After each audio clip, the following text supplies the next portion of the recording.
hindi ako masyadong satisfied sa performance yung photos.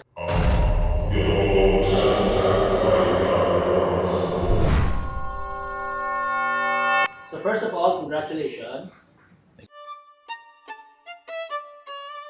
I'm actually Camille Cassandra Pileta. You can call me Kay. I'm Xavier Thomas Conde. You can call me Xavier or Say. Nag-meet kami dito lang din sa may paligid sa Ortigas. An employee 10 years ago. HR ako and Recep sa Enfer USA dito sa Orient Square. And siya sales customer service representative. And nag-meet up kami with our friends.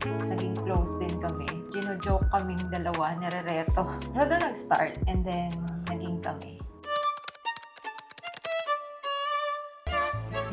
So, technically ako, kasi HR Recep ako. So, ako yung unang nakikita ng mga tao.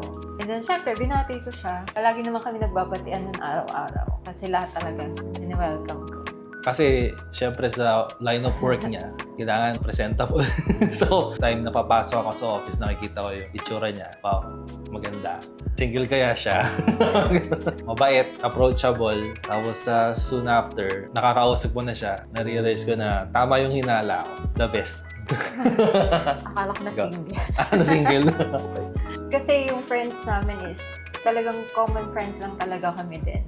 So, pinagkilala kami. And then, nagulat ako, bigla siyang pumunta doon sa after work na uminom tayo somewhere.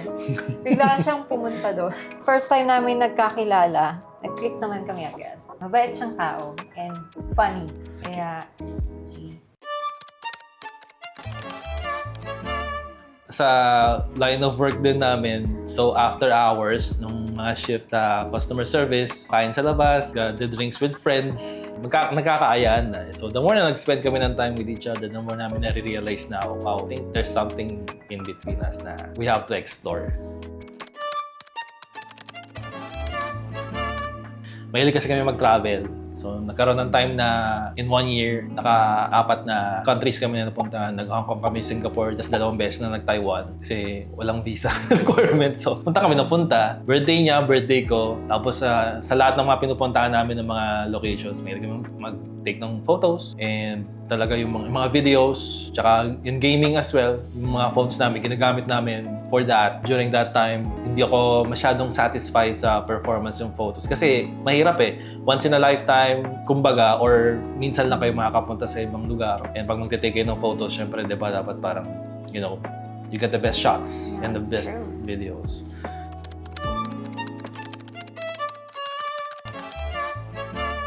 Mas madaling idaan sa sa customs mga ganun kumbaga. Daily driver for everything. Pag transactions, texts, mga calls. Tapos pag yung phone mo is like yung maganda yung pag-take niya ng photos. Siyempre, very convenient yun talaga. Tinatawag na daily driver kumbaga. So lahat ng functions mo sa araw-araw mo is all-in-one sa phone na yun. Yun yung hinahanap namin talaga. Of course, meron namang memorable. Yung sa Hong Kong, Disneyland, sobrang daming pictures doon. And tsaka sa Singapore din. Yun, at tsaka syempre sa Taiwan, kasi mahilig kami mag-Pokemon Go. So, nagpupunta kami doon for Go Fest. Isa talaga, kailangan maganda talaga yung shots. Prefer namin yung phone na talagang maganda yung performance. So since nabanggit ko, mahilig kami mag-trip sa kung saan sa Taiwan, mga ganun. Taiwan, Singapore, Malaysia. Meron kami mga photos na tinake namin from before. Like for example, this Ximending, Taiwan. Favorite namin Taiwan. Siguro naka 4 times namin Taiwan trip. Tsaka yan, Petronas, Malaysia, Twin Towers. Sa Singapore, may Pokemon store doon. So yun una-una yung pinuntahan pagdating namin ng airport. Akin yung sa Disneyland. So, para kaming bata dyan. Kaya, sobrang dami namin pictures. Pero yan yung mga shots.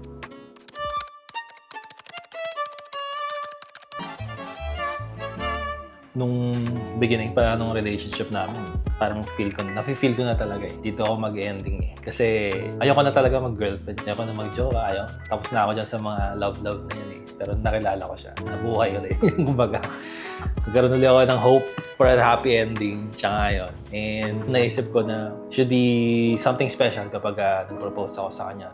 On our 10th year, actually 9th year, nag-hotel kami sa Pasay. Special hotel, may jacuzzi, Star Wars theme, tapos nagpunta kami ng MOA, tapos kumain. So during that time, nakuha ko na yung sing-sing, ready na ako. Moment, hinahanap ko pa. That's August 7. Ang birthday niya is August 8. Naisip ko na lang, pagpatak ng 01, ng August 8, I would give it to her. And then we're just chilling sa loob ng hotel, just talking. And then bigla ko nang pinull out yung sabi ko, "Will you marry me?" And then ito yung ito yung Sing-Sing. Her birthstone. Yan, taken by Honor 200 Pro. So, sobrang kahit i-zoom mo, di ba? Solid. Kitang-kita pati yung details nung ring. And hindi niya alam, wala siyang idea. So, perfect. Nakuha ko yung moment na gusto ko. And she said yes. Okay, galang ako, nag-chichi lang kami ng aso namin. Then bigla siya ganon sa harap ko. Like, wait, what? Birthday ko yun. So, syempre, birthday ko lang iniisip ko. Tapos biglang mag-propose. Very intimate lang. Pero very sweet. Happy birthday! Sweetest. Tipid sa gift.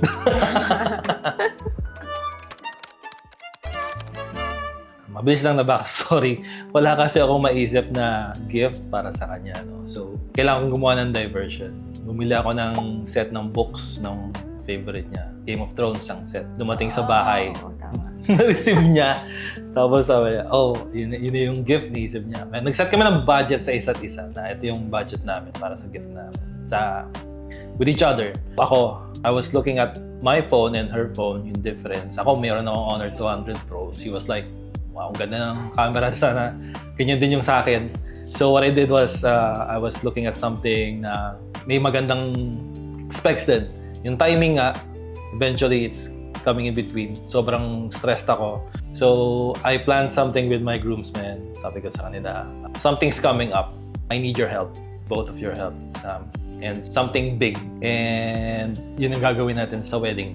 During the same day wedding, it's June 28, ito lang, nakaraan. They said, sure, we can do this. Akong bahala, habol kami sa wedding and then we'll bring it to you eventually. Akala ko pa noon Game of Thrones lang. Kasi ang nangyari noon, dineliver yung Game of Thrones na bundle. Wala siyang cover. So nakita ko na agad, i-book na ng Game of Thrones, isang set siya. Parang alam ko na agad yung gift mo.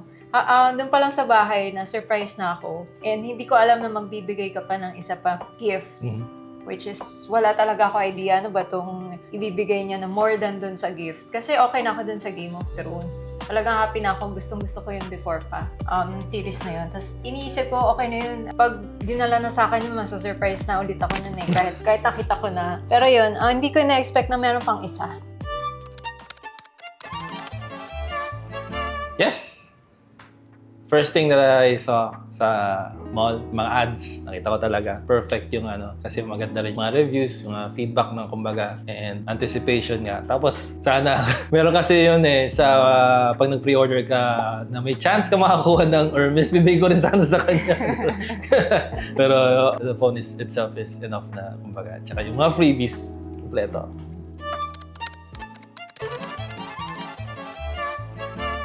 Nakuha ko pa rin naman yung gift ko na Game of Thrones. And then biglang dumating yung best man. Nagulat ako kasi para siyang paper bag tapos nakalagay dun yung... Nakikita ko parang maraming boxes eh. So nagulat ako, okay na ako sa Game of Thrones. Binigay mo na sa akin yung gift na yun. And then binigyan mo pa ako ng another. And nung ina-unbox ko siya, syempre yung mga freebies mo na yung in-open ko. Gisulat, kailangan ko yun kasi mainit. Tsaka yung earbuds, actually maganda yung earbuds kasi color purple which is yung favorite color ko.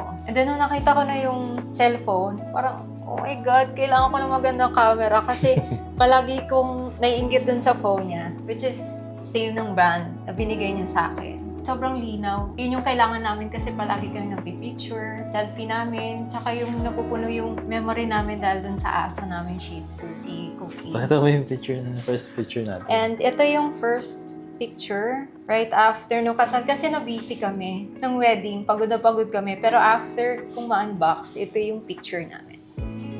Ito. So yan yung with Cookie, yung Shih Tzu namin. Gusto ko talaga first photo dun sa cellphone is selfie ng family namin. As Conde family na siya. Tsaka na-try niya yung AI feature, yung gumagalaw. Oo, yung gumagalaw. Gumagalaw. Yung image to video na picture niya. So yun, sobrang thoughtful ng husband ko. Yes. Oh, husband. Hindi na siya boyfriend. Sobrang thoughtful ng husband ko.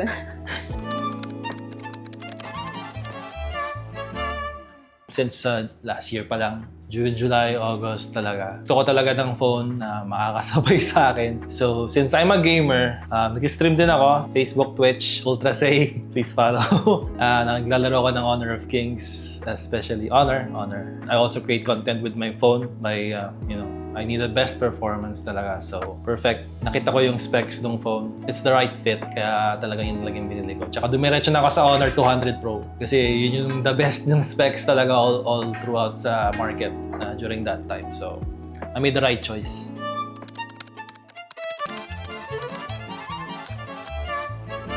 Sa Honor phone, very important sa amin yung pictures. So, isa siya sa best features talaga ng Honor phone.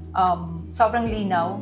Talagang yung old phone ko, medyo kinaingitan ko yung mga pictures niya kasi medyo less yung quality. So, nung binigyan niya ako ng Honor phone, talagang palagi kong gamit. Palagi kami may pictures, family. And very compact siya, maliit. Tsaka sobrang gaan. As a phone user na halos lahat ng oras ito yung gamit mo, syempre, nakakangalay pag mabigat. And at the same time, sobrang clumsy ko. Palagi ko nababasag, nahuhulog. So, kapag nahulog ko na siya, okay lang. Trusted ko na yung phone, hindi siya masisira. So, okay siya. And at the same time, sa pictures nga, meron siyang AI features. Pinaka-favorite ko doon yung outpainting, na-expand niya yung picture. Kung maliit yung picture, pwede siyang ma-expand yung background. Good siya for editing pictures. Ako favorite part ko yung image to video. Kaya lang sa 400 pa lang sa 200, sana magkaroon ng patch 200 Pro. Ganyan, palagi niyang ginagawa dun sa pictures namin ni Cookie. So yun, nakakatawa yung image to video.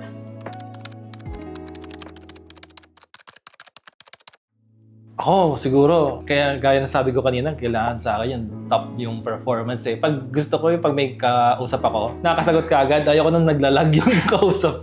Kaya pag tumatawag ako, medyo yung audio. Tsaka yung pag magte-take ng mga photos, may mga mamimiss ka na moments eh. Kapag mabagal yung mag-respond yung phone mo, pag i-open mo yung camera, maglo-load muna. Dito kasi, pag pindot mo, kaya may mga shortcuts dyan, pag pindot mo, ready na yung phone. Tapos kapag moving pa yung picture, magbo-blur eh. Dito kasi may AI na inaayos niya yung photo. Tsaka yung nag-stabilize yung mga pictures, di ba? Tsaka pag high quality kasi, maganda siyang i-keep sa memories mo. Talagang gusto mo lagi best yung pixels niya. Yeah. So yun, hinahanap sa mga phones.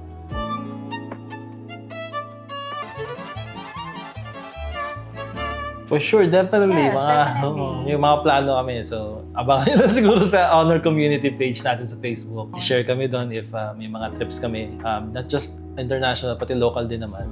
We'll take photos and then make sure na talagang top quality na photos yung makuha namin para sa inyo. And of course, And Honor not friendly. only sa out of the country din. Every small moments din, pinipicturean namin.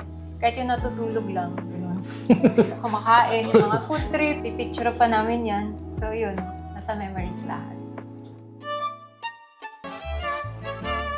So since wedding gift to sa akin ng husband ko, ang favorite picture ko sa phone na to is yung wedding photo ko na naka-wedding dress.